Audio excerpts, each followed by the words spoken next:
धर्मोस्तु मंगलम सर्वमंगलमांगल्यम सर्वकल्याणकारकम प्रधानम सर्वधर्मानं जैनम जयतु शासनम जैनम जयतु शासनम देवागमन भूयान चामरादि विभूतयः माया विश्वपि दृश्यन्ते नातस्त्वमसि नो महान।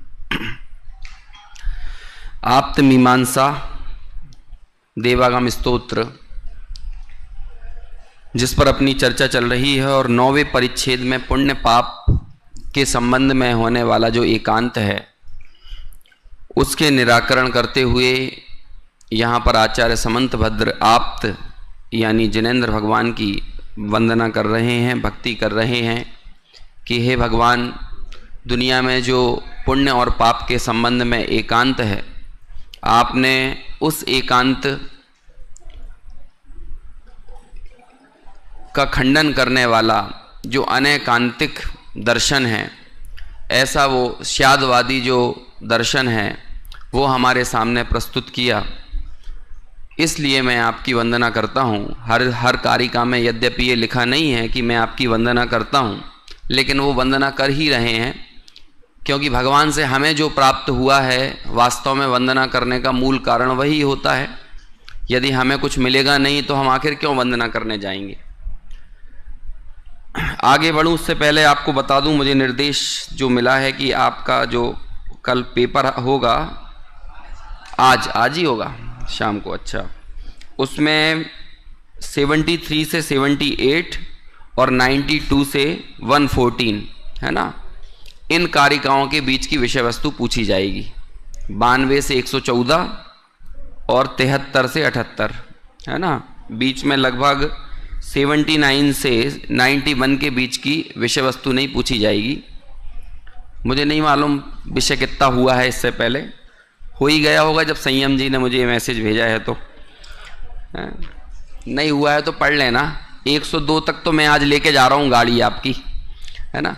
देखो कल के विषय के आज मैं ज़्यादा विस्तार नहीं करूँगा, क्या मेरे को हैबिट नहीं है ना, तो मैं कारिका की चर्चा करते हुए प्रवचनात्मक वे में आगे बढ़ जाता हूँ, लेकिन कक्षाओं की मर्यादा अपनी अलग होती है, एक एक कारिका पे प्रवचन नहीं कर सकते, तो इसलिए आज हम थोड़ा सा तेज चलेंगे उसकी मूल विषय वस्तु को समझते हुए। अगला वाला विषय भी ऑलमोस्ट ऐसा ही है। आप मूल मान्यताओं को एक बार देख लें और उस मान्यता के संबंध में ही अब स्यादवादी कथन क्या होता है हमें ये समझना है। पिछली 4 गाथाएं 92, 93, 94 और 95 में अन्य को पीड़ित करना और अन्य को सुखी बनाना संयोगों से, या सुखी, क्योंकि कोई किसी को सुखी दुखी तो बना सकता नहीं है, लेकिन जो संयोगों से हम किसी को पीड़ित कर दें अथवा किसी को सुखी बना दें, इस तरह की जो मान्यता रहती है, इसका संबंध पुण्य से अथवा पाप से जोड़ने की एक एकांत मान्यता है और पूरे दुनिया में यही चलता है। वो गांधी जी का एक भजन भी है ना, गांधी जी जो बोलते थे, नरसिंह मेहता का ऐसा कुछ भजन है, हाँ कौन सा भजन है, हाँ बस पूरा गा के मत बताना। वैष्णव जन तो तैने कहिए पीर पराई जानी रे, मतलब जो दूसरों की पीड़ा को नहीं जान पा रहा वो भगवान का आदमी नहीं है, ईश्वर का व्यक्ति कैसे हो सकता है। तो ये बात बड़ी उन्हें प्रिय लगती थी। और हम जितने भी बड़े बड़े महापुरुषों को देखते हैं, लौकिक महापुरुषों को, जिन जिन लोगों को नोबल मिला हो, पद्मश्री मिला हो, पद्म विभूषण मिला हो, आप उन लोगों में एक चीज़ कॉमन देखेंगे, या तो उन्होंने दूसरों की भलाई की होगी, या उनकी पीड़ा का निवारण किया होगा, या तो उनके जीवन को संपन्न बनाया होगा, या उनके जीवन में कोई दुख होगा तो उसे दूर किया होगा। कुल मिलाकर इसके अलावा अच्छे और बुरे कार्य की कोई परिभाषा दुनिया में निर्धारित नहीं होती। आचार्य हमें ये समझाते हैं कि यदि आप इसे सर्वथा लगाओगे तो ये बात सही नहीं है। और उसी के निराकरण में उन्होंने एक जगह ये कहा कि यदि आपको लगता है कि पर को पीड़ित करने से पाप का संबंध है, तो जो पत्थर वगैरह हैं उनसे हमें चोट लग जाए, सर्दी गर्मी के मौसम में हम दुखी हों, तो उस मौसम पर पुण्य और पाप का आरोप आने लगेगा। किसी अचेतन पदार्थ पर पुण्य पाप का आरोप आने लगेगा। अभी हम पंखे कूलर एसी में बैठे हैं, तो ये सारा का सारा पुण्य किसको लगेगा? इन पंखों एसी कूलर इन सब लोगों इनको लगने लगेगा ना, इन वस्तुओं को। जबकि ये पुण्य पाप का संबंध इन अचेतन वस्तुओं से कैसे हो सकता है? दूसरा एक रीजन उन्होंने वीतरागी भगवान के ऊपर घटाया, क्योंकि आचार्य सबको समझाते हैं। जो जिनेंद्र को मानते हैं उन्हें भी बात समझ में आए, और जिनेंद्र को जो नहीं मानते उन्हें भी बात समझ में आए। क्योंकि जिन मत में रहने वाले लोगों के जीवन में भी अलग अलग प्रकार का अज्ञान तो पनपता ही है ना। तो वो भी एक तरफ तो जिनेंद्र भगवान की भक्ति कर रहे हैं, और दूसरा पुण्य पाप के संबंध में जो अज्ञान है वही नहीं जान रहे। तो ऐसे लोग जिनेंद्र भगवान की कैसे वंदना कर सकते हैं? और जो एक मूल काम इस पूरी आत्ममीमांसा में होता है वो है तत्वार्थ श्रद्धान, उसमें स्पष्टता आना। क्योंकि जिनेंद्र परमात्मा का एक भी वचन ऐसा नहीं है जो तत्व ज्ञान को निर्मल करने वाला नहीं हो। आगे जाकर मेरे हिसाब से 101 या 102 नंबर की कारिका आएगी जिसमें तत्व ज्ञान की महिमा बताई है। तत्व ज्ञान, हे प्रभु आपसे हमें वो तत्व ज्ञान मिला है जो तत्व ज्ञान हमें वास्तविक सुख को प्रदान करने वाला है। तो इस तरह से वो तत्व ज्ञान को बल जिससे प्रदान मिलता हो, ऐसे कथन करना भी मूल, कथन करना भी नहीं, ऐसे कथन करना ही मूल प्रयोजन होता है। और उन कथनों के बीच में किसी परमत का खंडन हो जाए, स्वामत का मंडन हो जाए, तो ये बाय प्रोडक्ट है। क्योंकि आचार्य इस द्वेष बुद्धि के साथ नहीं प्रवर्तते कि हमें तो दूसरों का खंडन करना है, दूसरों को नीचा दिखाना है।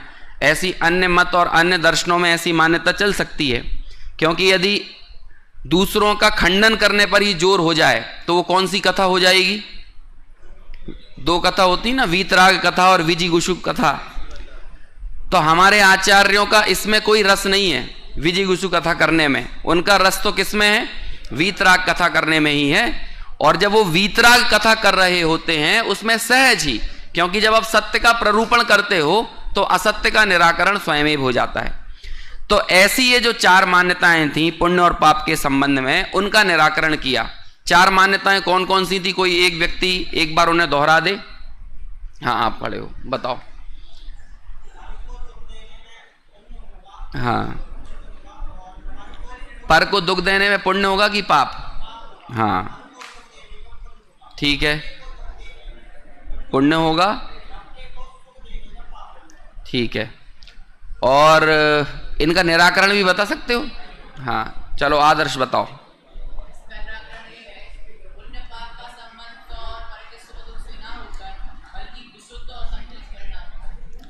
हाँ ये तो उसका मूल कारण होगा। देखो इसमें एक चीज और ध्यान रखना आप, आचार्य निमित्तों का भी कथन करते हैं और एक यूनिवर्सल जो कारण है वो भी बताते हैं। अब किसी भी कार्य के होने में यूनिवर्सल कारण क्या है?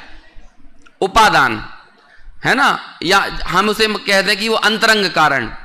कोई भी कार्य के होने में अंतरंग कारण की उसके होने पे वो कार्य होगा ही, और वो नहीं होगा तो कार्य नहीं होगा। और दूसरा होता है निमित्त कारण। तो कई बार निमित्त के ऊपर भी आरोप आ जाता है किसी कार्य के होने का। तो वो जो निमित्त है ना उसमें तो स्याद लगा रहे हैं, लेकिन जो यूनिवर्सल कारण है उसे क्या कहते हैं?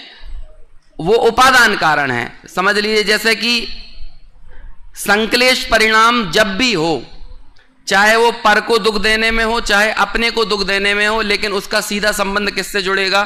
पाप से जुड़ेगा। और विशुद्धि चाहे जैसी भी हो, अपने को दुख देने की हो या पर को दुख देने की हो, उस विशुद्धि का संबंध किससे जुड़ेगा?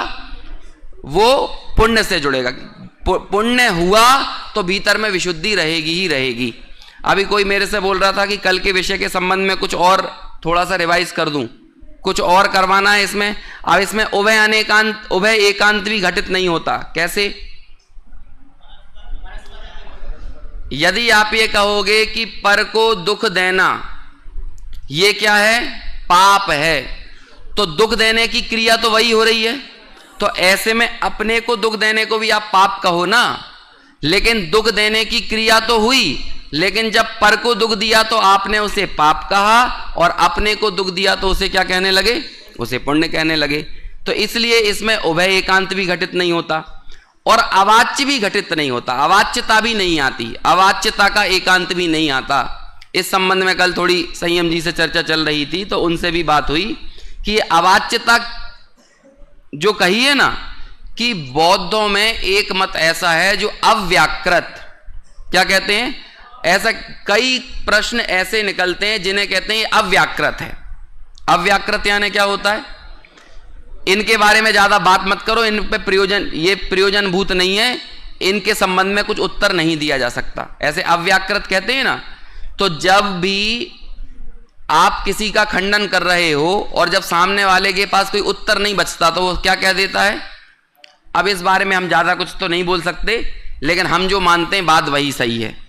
हम और आपकी भी आपस में कई बार एक दूसरे से बहस होती होगी, तो फिर ऐसा होता होगा ना, दूसरा व्यक्ति अब कुछ बोलने के काबिल नहीं रह जाता होगा, तो फिर वो अल्टीमेटली आखिर में क्या कहता है कि देखो भले मैं बोल भले नहीं पा रहा हूं, लेकिन मैं जो कहता हूं ना या मानता हूं वही बात सही है, भले मैं तुम्हें समझा ना पाऊं। है राजनेताओं में, संसद में भी इस तरह की बयानबाजी बहुत होती है। जब उनको दूसरे किसी नेता के द्वारा किसी अन्य नेता के बयान का खंडन हो जाए तो फिर क्या होगा, कहते कि मुझे इनकी तरह बातें बनाना नहीं आता, लेकिन मैं जो सोचता हूं वही वास्तव में देश हित में है। तो इस तरह न्याय में भी ऐसी अनेक प्रकार की मान्यताएं रही हैं, जब विभिन्न दर्शनों के जो मानने वाले हैं वो ये कह देते हैं कि इस बारे में हम और ज्यादा कुछ नहीं कह सकते, या इस बारे में चर्चा करना अव्याकृत है। और ये अव्याकृत शब्द मूल रूप से किन से खास तौर से जुड़ता है, बौद्धों के साथ। तो आचार्य ये कहते हैं कि जब तुम वाच्यता में स्पष्ट नहीं हो तो अवाच्यता में तुम्हारी स्पष्टता कैसे हो सकती है। जितना तुम कह रहे हो उसके साथ कोई संगति नहीं बैठ रही, तो जो तुम नहीं कह पा रहे उसके साथ संगति कैसे बिठाओगे।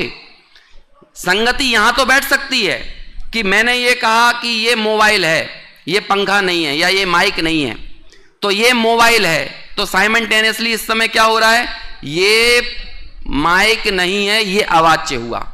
लेकिन आप जो वाच्य है इसमें स्पष्ट हो, तब जाकर इसके संबंध में जो अवाच्यता है ना वो कही जा सकती है। ऐसे कथन स्याद अवक्तव्य हो सकते हैं, ऐसे कथन स्याद अस्ति अवक्तव्य हो सकते हैं, स्याद नास्ति अवक्तव्य हो सकते हैं। लेकिन आप जितना कह रहे हो, जितनी चर्चा कर रहे हो, जितनी प्ररूपणा कर रहे हो, जब वो प्ररूपणा ही परस्पर विरोध सहित है, तो फिर जो नहीं कह पा रहे हो उसे जस्टिफाई कैसे करोगे। अब देखो बौद्धों की सारी मंत्रणा किस पे चल रही है, सुख पर मंत्रणा चल रही है, आत्मा पे मंत्रणा चल रही है। कर ही रहे ना, सुखी किसको बनाना है, आत्मा को बनाना है, समझ में आया ना। ज्ञान पे मंत्रणा चल रही है, लेकिन जब ज्ञान के बारे में थोड़ी ज्यादा बातें करने जाते हो तो क्या कहते हो, ये सारे प्रश्न अव्याकृत हैं। जब आप सुख के बारे में थोड़ा और डिटेल में जाके बात करने जाते हो तो क्या कहने लगेंगे, वो ये अव्याकृत है। अब आप जब तक पहले बात कर रहे थे, जब वो बात कटने लगी या उसका उत्तर प्रॉपर आप आगे नहीं दे पाए, तब आपने क्या कहना चालू कर दिया, वो अव्याकृत है। ऐसे में आचार्य कहते हैं कि जब तुम वाच्य, जो तुम्हारा वाच्य था ना, वाच्य क्या था, अस्ति एकांत, नास्ति एकांत और उभय एकांत, जब इसमें तुम्हारी सत्यता नहीं है, प्रामाणिकता नहीं है, या ये बात सही नहीं है, तो अवाच्य एकांत में भी प्रामाणिकता कैसे हो सकती है। ये यहां पर उसके निषेध का आधार बनाया है। समझ में तो नहीं आ रहा पीछे वाले आपसी चर्चाओं के बीच में थोड़ी बात पहुंच रही है अंदर। चार मान्यताएं क्लियर हुई थोड़ी बहुत। अब देखो इससे आगे बढ़ते हैं। आगे की मान्यताओं के लिए आपको दो चीजों को मुख्य करना है ना। अपन पहले उन दो बातों को समझ लें। एक मान्यता यह कहती है कि अज्ञान से बंध है और अल्प ज्ञान से मोक्ष है। यहां पर जब दर्शनों की बात आई कि ऐसी किस दर्शन की मान्यता है, तो उसमें सांख्य मत को खड़ा किया है ना। अभी हम उन मतों में नहीं जाएंगे, उन मतों की क्या क्या कैसी मान्यताएं हैं, लेकिन आप इन दो चीजों को समझ लो। पहली बात क्या है, अज्ञान से बंध है और अल्प ज्ञान से मोक्ष है। अब देखना हमारे आचार्य जो निषेध करेंगे वो कैसे करेंगे, उसकी पृष्ठभूमि क्या होगी। कि आप यदि कहते हो कि अज्ञान से बंद है, यदि आपने ऐसा माना तो कहते हैं कि इस पूरे विश्व में इतने पदार्थ हैं, इतने ज्ञेय हैं कि आपको कुछ ना कुछ अज्ञान तो सदा रहेगा ही रहेगा। और दूसरी बात, जब आप बहुत सारे पदार्थों को नहीं जान रहे होगे उस काल में भी कुछ ना कुछ थोड़ा बहुत ज्ञान तो रहेगा ही ना। इस दुनिया में ऐसा कोई व्यक्ति बताओ, ऐसा कोई जीव बताओ जिसके पास बिल्कुल भी ज्ञान ना हो या जो पूरी तरह से ज्ञानी हो। अभी मैं सर्वज्ञ की बात नहीं कर रहा हूं, अभी हम नॉर्मल आम संसारी जीवों की बात कर रहा हूं।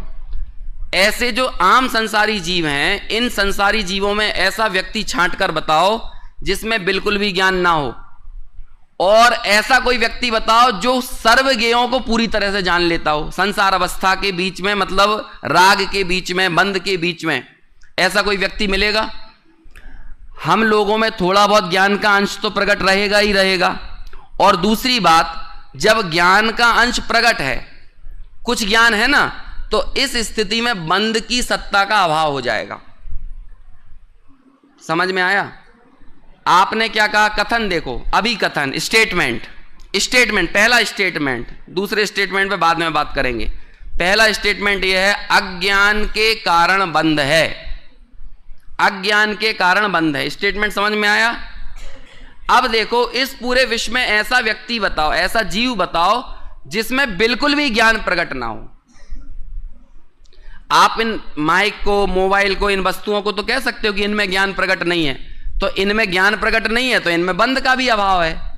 लेकिन आप कह रहे हो कि ऐसे ही अज्ञान का और बंध का सीधा सीधा संबंध है।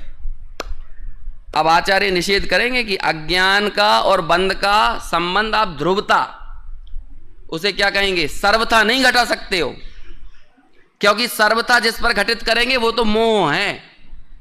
तो आपने ये कहा कि अज्ञान है तब बंध है। अब मान के चलो ये जो हॉल है और यहां पर बैठे हुए आप सब लोग हो, ये ही पूरा विश्व है, और आप में से ही एक वादी प्रतिवादी के बीच में आपस में चर्चा चल रही है, और आप में से कोई खड़ा होकर कहता है कि देखो, जब तक हम सब लोगों में अज्ञान रहेगा तब तक बंद होगा। अब उस व्यक्ति से पूछा जाए कि तू ये जो बात कह रहा है कि जब तक अज्ञान रहेगा तब तक बंद होगा, तू ये ज्ञान के साथ कह रहा है कि अज्ञान के साथ कह रहा है? उससे ही प्रश्न कर लो ये। यदि तू ये कहेगा कि नहीं मैं ज्ञान के साथ कह रहा हूं, तो अब उससे पूछो कि तेरा भी तो ज्ञान का अंश थोड़ा बहुत प्रकट है ना। और यदि इतना ज्ञान का अंश प्रकट है और इसके बावजूद भी तुम बंध की सत्ता को भी मान रहे हो, तो इन दोनों में तो आपस में विरोध आ रहा है। क्योंकि जब ज्ञान का अंश प्रकट है और उस काल में बंध, ज्ञान का अंश प्रकट होने पर बंध नहीं होगा, उसके बाद अल्प ज्ञान से मुक्ति होगी, तो तुम्हारा ये अल्प ज्ञान बंध का कारण नहीं होगा, ये तो क्या हो जाएगा, मुक्ति का कारण हो जाएगा। इस स्थिति में बंध की सत्ता का अभाव हो जाएगा। बात समझ में आई? क्योंकि बंध की सत्ता कब है? बंध की सत्ता कब है? जब अज्ञान है। अब टोटली अज्ञान तो कहीं मिलता ही नहीं है, टोटली इग्नोरेंस तो कहीं है ही नहीं, थोड़ा बहुत तो अंश प्रकट है ही। जब थोड़ा अंश प्रकट है तो बंध की सत्ता कैसे मानी जाए? और देखो कमाल की बात, जब बंध की सत्ता का अभाव हो जाएगा तो मोक्ष की सत्ता का भी अभाव हो जाएगा, क्योंकि मोक्ष और कुछ है नहीं। मोक्ष क्या है? बंध के अभाव का नाम ही मोक्ष है ना। तो जब बंध की सत्ता ही चली गई तो वो मोक्ष भी क्या हो जाएगा, वो भी काल्पनिक हो जाएगा। बात समझ में आ गई? दूसरा स्टेटमेंट, अब मैं जल्दी चल रहा हूं, मैं 3 कारिकाओं को सीधे पढ़ दूंगा अब आगे, लेकिन इन 3 कारिकाओं में यही बात है। दूसरा स्टेटमेंट क्या है? अल्प ज्ञान से मोक्ष है। स्टेटमेंट क्या है? अल्प ज्ञान से मोक्ष है। ऐसे ही निषेध करते हैं। आप लोगों के लिए आगे आप नेट का एग्जाम दोगे ना, यूजीसी नेट का, 16 नंबर के प्रश्न आएंगे। 100 नंबर का टोटल पेपर होता है ना नेट का, तो 16 नंबर के क्वेश्चंस आते हैं, अभिकथन, निष्कर्ष, अभिकथन और तर्क, स्टेटमेंट और ये तर्क। एक तो तर्क सही है या नहीं और निष्कर्ष सही है या नहीं। और वो यदि आपको इस चीज में महारत हासिल हो गई ना, तो आप ये अभिकथन और निष्कर्ष और तर्क निकालने में भी बहुत ज्यादा चपल हो जाओगे। और ये चीज दुनिया तो जाने दो, हिंदुस्तान में जितने कंपटीशन एग्जाम होते हैं ना, हर जगह पर ये चीज पूछी जाती है, अभिकथन और निष्कर्ष। अब दूसरा स्टेटमेंट देखो, ये मत समझ लेना ये चीज यहीं तुम्हारा पीछा छोड़ देगी, ये लॉजिक तुम्हारा पीछा कहीं नहीं छोड़ने वाला है, आगे जहां भी बढ़ते चले जाओ। आजकल तो यूपीएससी में 200 नंबर का पेपर होता है ना, एटीट्यूड, एप्टीट्यूड, लॉजिक, इस सब के ऊपर। हाँ, वो क्या बोलते हैं, अभिरुचि और तर्क वगैरह के ऊपर, हाँ, चौथे नंबर का एग्जाम जो होता है। तो ये मत सोचना कि हमें आत्मीमांसा पढ़ के यहीं से निकल जाना है बाहर।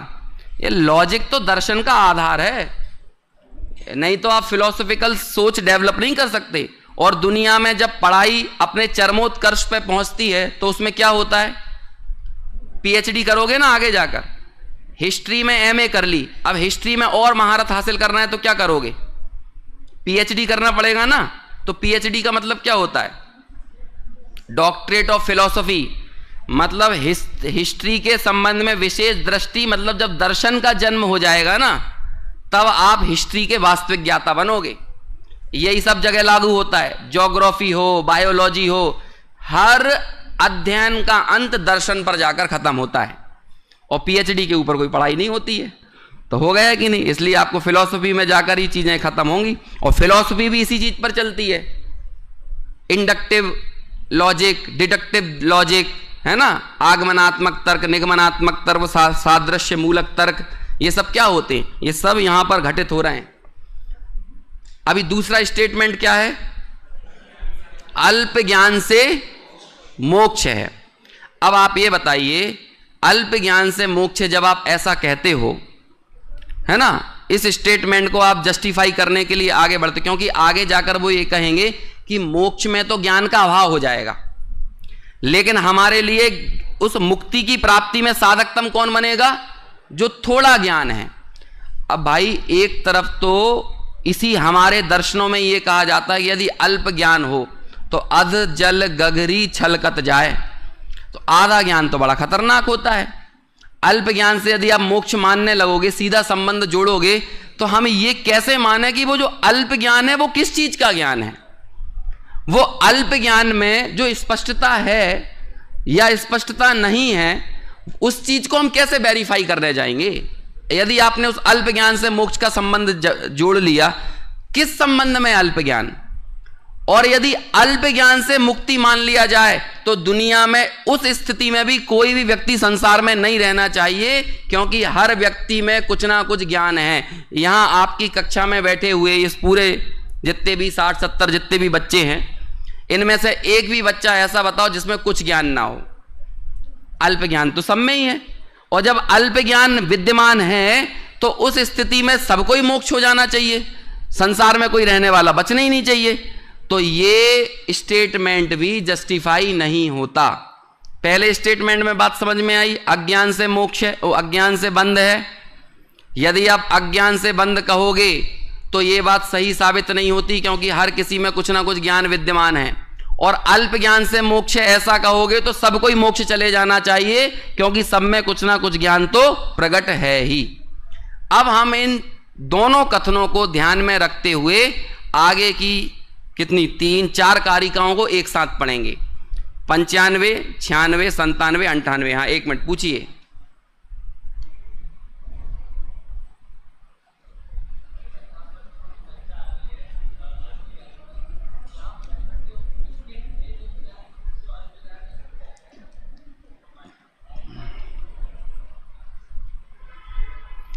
अब थोड़ा बहुत आंसर हम कारिकाओं से भी ढूंढ लें, है ना। पहले 4 कारिकाओं को पढ़ते हैं, उसके बाद हो सकता है आप जो पूछ रहे हो वो उत्तर मिलेगा आपको, है ना।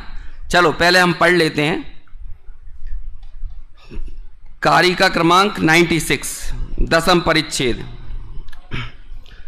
अज्ञानाच्चेद्ध्रुवो बंधो ज्ञेयानन्त्यान्न केवली ज्ञानस्तोकाद्विमोक्षाश्चेत् ज्ञानाद् बहुतोऽन्यथा। अगला पढ़िए। विरोधान्नो वैकात्म्यं स्याद्वाद न्याय विद्विषाम् अवाच्यतैकान्तप्युक्ति नाव्यामिति युज्यते। अंतिम अज्ञानान्मोहतो बंधो नाज्ञानाहीत मोहतः ज्ञानस्तो काच मोक्षः स्यात् मोहान मोहे तो अन्यथा। अब देखिए, आप में से कोई खड़ा होइए और कौन पढ़ के बताएगा 96 नंबर का अर्थ और भावार्थ दोनों, कारिकार्थ और भावार्थ। हाँ चलिए आप खड़े होइए। हाँ ये लास्ट, इनको माइक दे दीजिए जरा, माइक चालू है? हाँ चलो, वो पीछे से आ रहा है। रुको रुको, अभी बाकी लोगों को सुनने दो, वो वैसे भी नहीं सुन रहे है ना। तुम बिना माइक के पढ़ोगे तो और सुनाई नहीं देगा। हाँ चलो खड़े हो, हाँ पढ़ो, खड़े हो जाओ। हाँ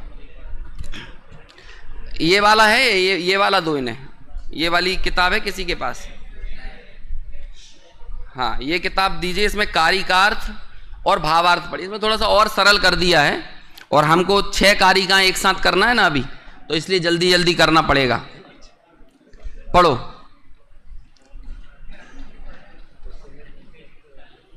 पेज नंबर 155।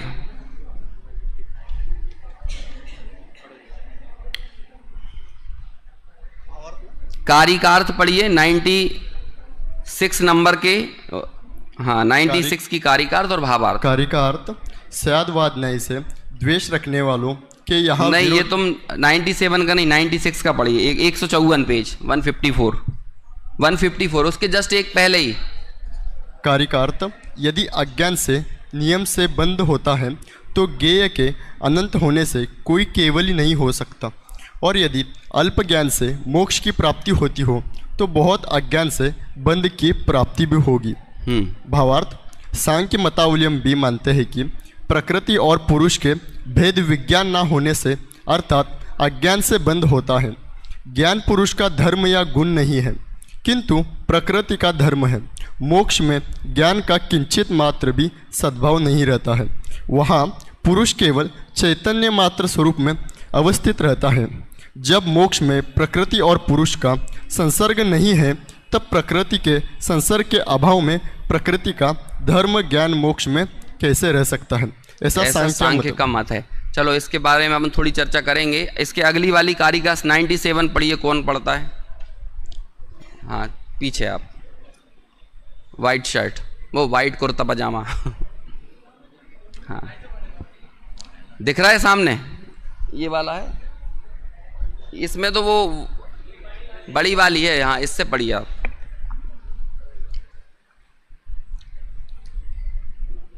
कारिकार्थ सयादवाद न्याय से द्वेष रखने वालों के यहाँ विरोध आने के कारण उभय एकांत नहीं बन सकता है, और अवाच्य एकांत में भी अवाच्य शब्द का प्रयोग नहीं किया जा सकता है।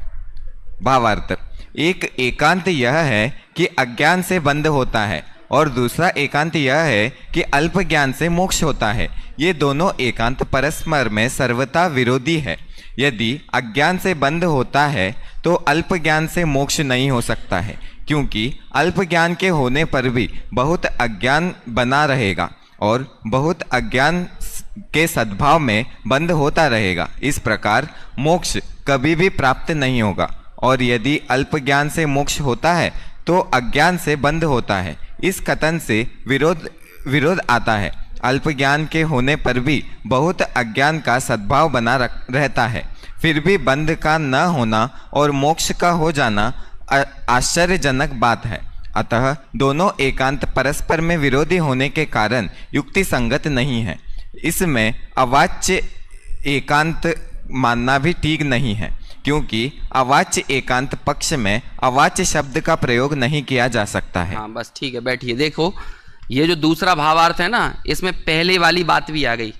यदि आप अल्प ज्ञान से मोक्ष मानते हो तो आप ये देखो, अल्प ज्ञान जिसको भी होगा उसमें अल्प ज्ञान की सत्ता तो कम रहेगी, लेकिन अज्ञान की सत्ता ज़्यादा रहेगी। हम लोग जितना भी जान लें अपनी छद्मस्त अवस्था में, जानने वाले ज्ञेय हमेशा कम रहेंगे, लेकिन नहीं जानने वाले ज्ञेयों की संख्या हमेशा ज़्यादा रहेगी। क्यों? क्योंकि ज्ञेय तो अनंत हैं और अनंत ज्ञेयों में आप जितना जान पा रहे हो वो हमेशा थोड़ा ही रहेगा, न्यून रहेगा। समझ में आया ना? तो अब आपने ये कहा कि अल्प ज्ञान से मोक्ष हो रहा है, लेकिन बड़ी मात्रा में तो क्या विद्यमान है? बड़ी मात्रा में तो अज्ञान विद्यमान है। तो ऐसे में उस अज्ञान के कारण बंध होना निरंतर जारी रहेगा। इस स्थिति में कोई केवली नहीं हो सकेगा, कोई भी व्यक्ति मोक्ष नहीं जा सकेगा। समझ में आया? पहले वाले कथन में कह रहे थे बंध का निषेध हो जाएगा, और दूसरे वाले कथन से कहेंगे कि मोक्ष का निषेध हो जाएगा, क्योंकि कोई केवली बन ही नहीं पाएगा। क्योंकि हम सब लोगों का मुक्ति का पुरुषार्थ किस स्थिति में होना है? हमारे वर्तमान ज्ञान और अज्ञान वाली अवस्था में ही तो होगा, मिश्र अवस्था में ही तो हम लोग मोक्ष का पुरुषार्थ करेंगे, जहां पर कुछ ज्ञान का अंश प्रकट भी होगा और कुछ ना कुछ अज्ञान भी विद्यमान रहेगा। तो फिर अब आप ये बताओ, मोक्ष की और बंध की वास्तविक संगति किससे बैठती है? एक ऐसा मत आता है, इस तरह की चर्चा आती है जब इनकी विशेष टीकाओं वगैरह में जाते हैं ना, तो ऐसी बात आती है। एक मत वाले ये बोलते हैं, देखो वास्तव में तो जो हमें ज्ञान हो रहा है ना, इसके कारण ही दुख है, क्योंकि मोक्ष में जाने के बाद तो क्या होगा? ज्ञान का अभाव हो जाएगा। ऐसी बात करते हैं, क्योंकि अनेक मतों में ज्ञान और आत्मा के बीच में समवाय संबंध माना है। समवाय संबंध समझते हैं? कुंदकुंदाचार्य ने बहुत निषेध किया पंचास्तिकाय में कि समवाय संबंध नहीं है आत्मा में और ज्ञान में, बल्कि कौन सा संबंध है? तादात्म्य संबंध है। समवाय संबंध मतलब ये होता है कि जैसे कोई ऑटो चला रहा हो तो हमने उसे क्या कह दिया? ऑटो वाला। ऐसे ही आत्मा को हमने कह दिया ज्ञानवान आत्मा। तो आत्मा ऐसा ज्ञानवान है क्या? ऐसा तो ज्ञानवान नहीं है ना, तादात्म्य संबंध है। तो अब वो ये कहते हैं कि देखो इनका तो अभी संबंध है संसार अवस्था में, जब ये मुक्ति की प्राप्ति करेगा तो क्या होगा? ज्ञान का अभाव हो जाएगा, और ज्ञान का अभाव होगा तब सुख होगा। मतलब ज्ञान के सद्भाव में ही हमें दुख हो रहा था। अब वो देखो उदाहरण कैसे देते हैं कि आप में से मान के चलो, ये अचल गया और अजमेरी गेट पे, और वहां इसका पर्स चोरी हो गया शॉपिंग करने के लिए। अब ये 3 घंटे तक शॉपिंग करता रहा और इसका पर्स मान के चलो 2 बजे चोरी हुआ, और 5 बजे ये जब लौट कर आया तो इसने अपनी जेब टटोल कर देखी, तो उसे क्या पता चला? अरे मेरा पर्स तो है ही नहीं। पर्स की चोरी होने की घटना कब घटी थी? 2 बजे। और इसको दुख होना कब चालू हुआ? क्यों? क्योंकि 5 बजे ज्ञान हुआ। तो इससे यह सिद्ध होता है कि किसी घटना से या संयोग से दुख का संबंध नहीं है, बल्कि उसके ज्ञान से दुख का संबंध है।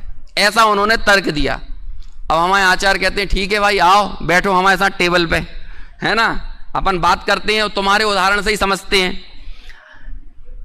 अच्छा बताओ, तुम्हारे इस पर्स को चोरी हुए अब कितना टाइम हो गया? है ना, अपन ने अचल को ही बिठाला, या सतपथ का इसको वो सिक्का मिला था जो जीतने के बाद, उसमें वो भी रखा हुआ था। हाँ भाई, कब चोरी हुआ था तुम्हारा पर्स? तो कहते अब तो उस घटना को 6 महीने बीत गए। तो अब ये बताओ कि अब 6 महीने बाद तुम्हें अपने पर्स के चोरी होने का ज्ञान है कि नहीं है? बताओ। ज्ञान है, लेकिन जो तुम्हें दुख है वो उतना ही है जितना 6 महीने पहले था। अब हो सकता है इन 6 महीनों में ज्ञान की स्पष्टता और बढ़ गई हो। तुमने तो सीसीटीवी कैमरे से देख भी लिया हो कौन चुरा रहा है, कैसे चुरा रहा है, कैसे जेब काटी, तुम्हारे ज्ञान में और निर्मलता आ गई। लेकिन इन 6 महीनों बाद ज्ञान तो निर्मल हुआ, लेकिन दुख कम हुआ। तो आप ये बताओ, जब दुख कम हुआ तो इन 6 महीनों में वास्तव में क्या कम हुआ? क्या कम हुआ 6 महीनों में? उस पर्स के प्रति वर्तने वाला मोह। क्या कम हुआ 6 महीने में? पर्स के संबंध में वर्तने वाला मोह। इसलिए दुख का कारण ज्ञान नहीं है, दुख का कारण क्या है? मोह है। अब अगली कारिका में बस यही उत्तर दिया है कि बंध का और मोक्ष का संबंध किससे मानो? ज्ञान और अज्ञान से या अल्प ज्ञान से इनसे मत जोड़ो, बल्कि मोक्ष का और बंध का संबंध सीधा किससे जुड़ता है? वो तो मोह से जुड़ता है। चलो अगली कारिका का अर्थ अचल अब तुम ही पढ़ लो, तुम्हारी पर्स चोरी करवाया तो नहीं है। चलो जिसके पास है, कौन के पास है तुम्हारे लोगों में से ये वाला, वो ही पढ़ लो। उसके पुस्तक नहीं है ना ये वाली, आपके पास है, आप देना उसे। हाँ, कारिकार्थ और उसका भावार्थ पढ़ो, पेज नंबर 156। ये बंध और मोक्ष के यूनिवर्सल कारण है, और ये आचार्य ने पुण्य पाप में भी घटाया था। एक अंतरंग उपादान कारण जो कि सब में विद्यमान रहेगा, और वो निमित्त वो हो भी सकता है और नहीं भी हो सकता, इसलिए उसके साथ स्यात लगाया है। ऐसे ही यहां पर अज्ञान कथनचित बंध का कारण है, ये कहोगे तो बात समझ में आती है। अल्प ज्ञान कथनचित मोक्ष का कारण है, ये कहोगे तो बात समझ में आती है। लेकिन जब आप सर्वथा लगा देते हो तो बात समझ में नहीं आती, बात झूठी हो जाती है। अब उसका यूनिवर्सल कारण क्या है? क्योंकि सम्यक अनेकांत बताने के साथ सम्यक एकांत भी तो बताना है ना, तो वो उपादान सम्यक एकांत है। और जो निमित्तों को आप जोड़ते हो वो क्या हो जाएगा? उसमें आप सर्वथा नहीं लगा सकते, उसमें क्या लगाना होगा? उसमें स्यात ही लगाना होगा। पढ़िए 98 नंबर। मोह सहित अज्ञान से बंध होता है और मोह रहित अज्ञान से बंध नहीं होता है। इसी प्रकार मोह रहित अल्प ज्ञान से मोक्ष होता है, किंतु मोह सहित अल्प ज्ञान से मोक्ष नहीं होता है। भावार्थ: इस कारिका के द्वारा कारिकाकार अज्ञान से बंध एवं ज्ञान स्तोक से मुक्ति, इन दोनों मान्यताओं का स्याद्वाद नीति से समन्वय कर रहे हैं। ज्ञानावरण आदि 8 कर्मों में मोहनी एक कर्म है, उसके 28 भेद हैं। मोहनी कर्म सहित अथवा कषाय सहित जो मिथ्या ज्ञान है उसी से बंध होता है। कषाय सहित होने के कारण जीव कर्म के योग्य पुद्गल वर्गणाओं का जो ग्रहण करता है वह बंध है। ठीक है, समझ में आया? यहां पर क्या कह रहे हैं? अल्प ज्ञान से मोक्ष है, लेकिन कौन से अल्प ज्ञान से? मोह रहित अल्प ज्ञान से। और अज्ञान से बंध है, लेकिन कौन से अज्ञान से? मोह सहित अज्ञान से। हाँ, मोक्ष भी नहीं होना चाहिए अल्प ज्ञान से, है ना? हम सब लोग मोक्ष का पुरुषार्थ करेंगे। यहाँ पर मोक्ष का साधकतम कारण वो अल्प ज्ञान को कह रहे हैं। तो हमारा जो मोक्ष का पुरुषार्थ होता है वो किस में होता है? छद्मस्त अवस्था में ही होता है ना। जब आप पहले गुण स्थान में हो, चौथे गुण स्थान में हो, 5वें में हो, सब जगह कौन क्या है? ज्यादा पदार्थों को हम नहीं जानते, ज्यादा ज्ञेयों को नहीं जानते, अल्प ज्ञेयों को जानते हैं। लेकिन उस अल्प ज्ञेयों को जानने के काल में ही हमारा मोक्ष का पुरुषार्थ होता है कि नहीं? तो बोलो, मोक्ष का जो कार्य हो रहा है, मोक्ष मार्ग प्रशस्त हो रहा है, उस समय विद्यमानता किसकी है? उस समय मोक्ष के पुरुषार्थ में यदि मोह विद्यमान रहेगा तो आप नहीं कर सकते, तब तो वहां पर बंध अधिक होगा। और देखो, जहां पर मोह चला गया वहां पर क्रम क्रम से क्या होने लगा? बंध के कारणों का अभाव होता चला जा रहा है। चौथे गुण स्थान में आपने देखा तो 41 प्रकृतियों का संवर हो गया। फिर 5वें गुण स्थान में आए तो फिर और जो प्रकृतियां कम होती चली जाती हैं। 5वें में, 6वें में, 7वें में जो अमुक प्रकार की कषायों के सद्भाव में, या क्या कहते हैं, हाँ, अप्रत्यख्यान के सद्भाव में कुछ बनती हैं, प्रत्यख्यान के सद्भाव में बनती हैं, संजुलन के सद्भाव में बनती हैं।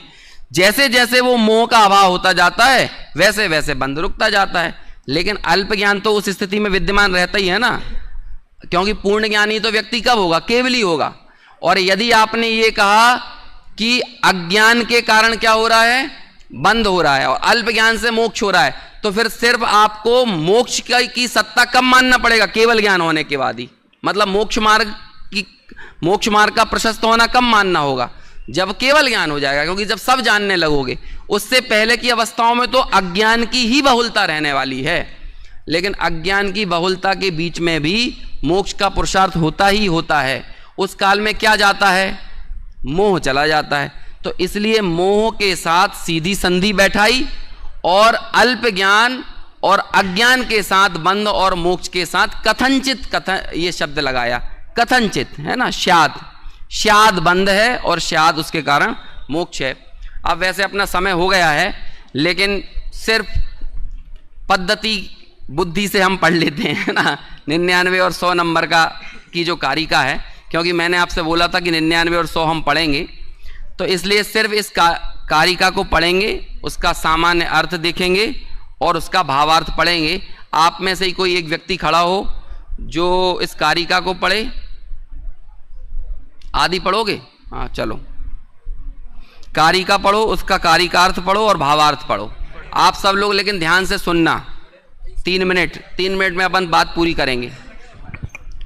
हाँ, इसी से पढ़ दो, उसके बाद आर्जव को दे देना 100 नंबर की कारिका, कारिकार्थ और भावार्थ पढ़ने के लिए। हाँ, पढ़ो। कामादि, हाँ, कामादि प्रभवश्चित्र कर्म बंधानुरूपता तच्च कर्म स्वहेतुभ्यो कारिकार्थ इच्छा, कामना आदि नाना कार्यों की उत्पत्ति कर्म बंध के अनुसार होती है और कर्म की उत्पत्ति अपने हेतुओं से होती है। जिन्हें कर्म बंध होता है वे जीव शुद्धि और अशुद्धि के भेद से दो प्रकार के होते हैं। भावार्थ, संसार में इच्छा, द्वेष, शरीर आदि अनेक कार्यों की उत्पत्ति देखी जाती है, वह अपने अपने कर्म के अनुसार होती है। उस उत्पत्ति का कारण ईश्वर जो कि नित्य एक स्वभाव वाला है वह भी नहीं है, अपितु जिस जीव ने पूर्व में जिस प्रकार के कर्म का बंध किया है उन्हीं के उदय अनुसार उस जीव को संसार की प्राप्ति होती है। कामादि प्रभव शब्द से ग्रंथकार ने अर्थ, काम, क्रोध, मान, माया, लोभ आदि की उत्पत्ति को लिया है। इसी को भाव संसार कहते हैं। भाव संसार में विशेषता द्रव्य कर्म बंध की विशेषता से तथा कर्म बंध में विशेषता इसकी विशेषता से आती है। द्रव्य संसार में भाव संसार और भाव संसार से द्रव्य संसार का प्रवाह बीजांकुर की तरह अनादि संतान प्रवाह के रूप से चलता रहता है। ऐसा वस्तु का स्वभाव है। कर्म बंध के कारण रागादि परिणाम है, यही भाव संसार है। इस भाव संसार के जो सुख दुखादि रूप कार्य हैं वे एक स्वभाव वाले नित्य कारण से उत्पन्न नहीं होते हैं। सर्वथा एक स्वभाव वाले नित्य पदार्थों में अर्थ क्रिया की उत्पत्ति नहीं बनती। देखो ये आखिरी दो लाइनें समझ में आई। उनका ये कहना था कि संसार में जीवों का जो सुख दुख हो रहा है ना, ये किसके कारण हो रहा है? ईश्वर के कारण। अब देखो, सुख दुख रूपी कार्य हैं अनेक प्रकार के, विविध प्रकार के, लेकिन इनका कारण कौन है? ईश्वर, वो एक है। अनेक कार्यों का एक कारण आप कहोगे तो एक रूप कारण से एक रूप कार्य ही होना चाहिए। जब कारण एक रूप है तो कार्य भी कैसा होगा? एक रूप ही होना चाहिए। अब आपने क्या, ईश्वर की एक सत्ता है और वो ही सब कुछ करवा रहा है। अब देखो कितनी विसंवादपूर्ण स्थिति बनती है कि वो ही ईश्वर चोरी करवाता है और वो ही ईश्वर चोरी का दंड दे देता है। अब बोलो, चोरी का दंड किसको मिलना चाहिए? ईश्वर को मिलना चाहिए ना, क्योंकि अनुमंता कौन है उसका? वो चोरी रूपी कार्य का। दुनिया में यही तो कहते हैं कि भैया, उन्होंने कहा कि अल्लाह की मर्जी के बगैर पत्ता भी नहीं हिलता। अब बाद में क्या होगा? एक कायनात का दिन आएगा। उस दिन क्या होगा? सारे के सारे जो मुर्दे गाड़ दिए गए हैं उन सबको जिंदा किया जाएगा। जिंदा किया जाएगा मतलब उनमें फिर से रूह डाली जाएगी, फिर उनके जीवन भर के कर्मों का हिसाब होगा। अब वो कर्म किसने करवाए थे? वो ईश्वर नहीं करवाए। अब बाद में क्या करेगा वो? उनमें से, हाँ, तुमने पाप ज्यादा किए तो तुम जहन्नुम में जाओ, और तुमने पुण्य ज्यादा किए तो तुम कहां जाओ? तुम जन्नत में जाओ। अरे भाई, जन्नत और जहन्नुम में भेजने वाले तुम कौन होते हो? वो कर्म भी तो तुम ही करवा रहे थे। अब जब तुमने ही कर्म करवाए तो तुम अपने आप को तय करो किसको जन्नत में जाना और किसे जहन्नुम में जाना है। तो आचार्य कहते हैं कि भाई, एक रूप कारण से कार्य एक रूप होता है। अब अनेक रूप जब कार्य दिख रहा है, सब जीवों के सुख अलग अलग प्रकार के, सब जीवों के दुख अलग अलग प्रकार के, तो इसका कारण भी कैसा होना चाहिए? भिन्न भिन्न होना चाहिए। तो वो भिन्न कारण क्या है?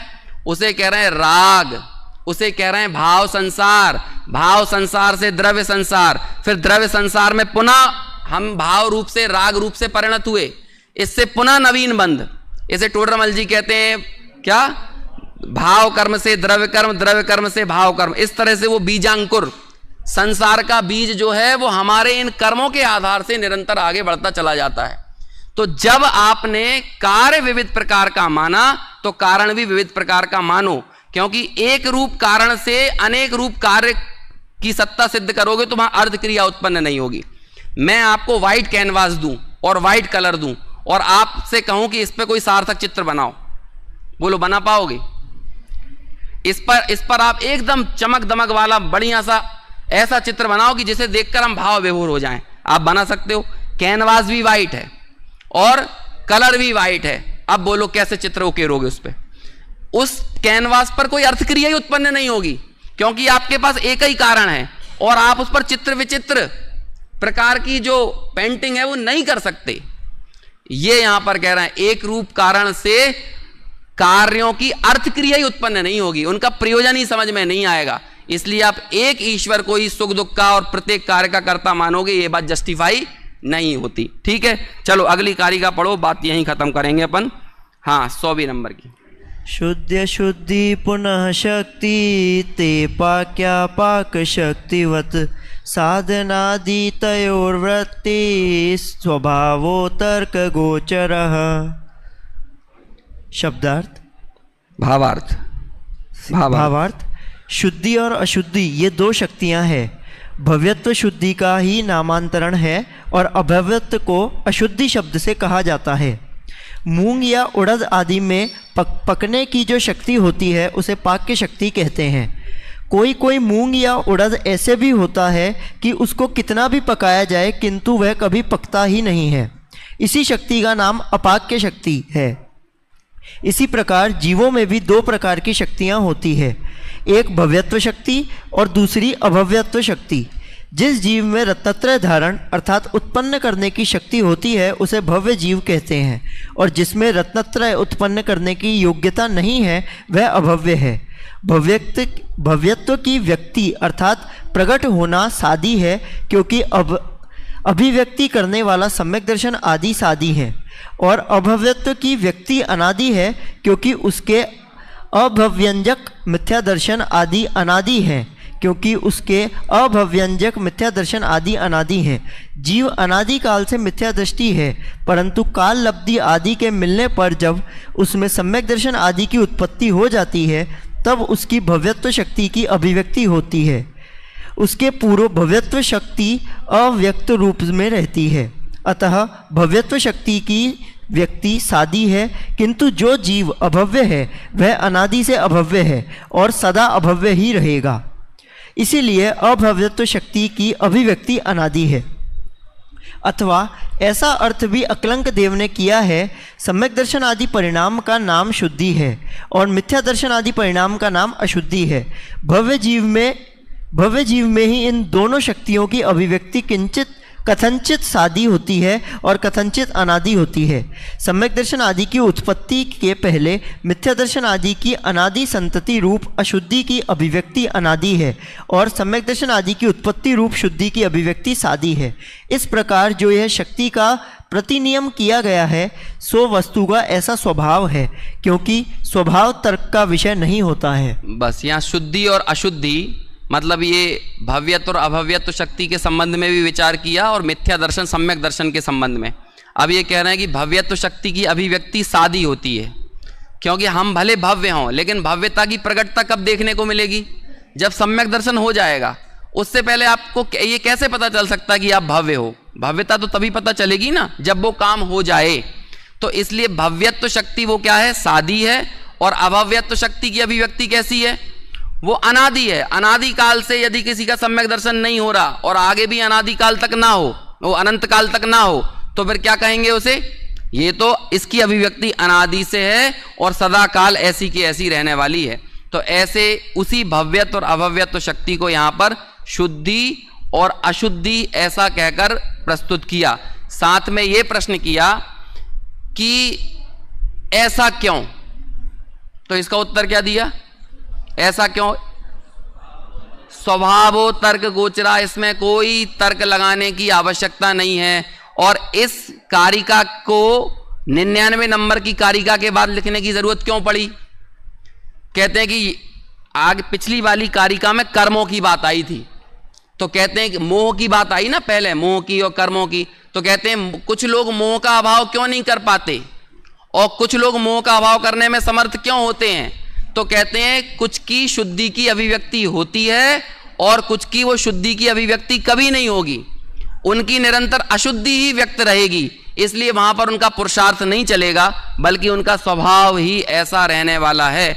इसलिए इस कारिका को यहाँ पर 99 और 98 नंबर की कारिका के बाद लिखने की आवश्यकता पड़ी। आगे भी बहुत अच्छी अच्छी कारिकाएं हैं, लेकिन वो आप लोगों ने मेरे हिसाब से पढ़ी ही होंगी।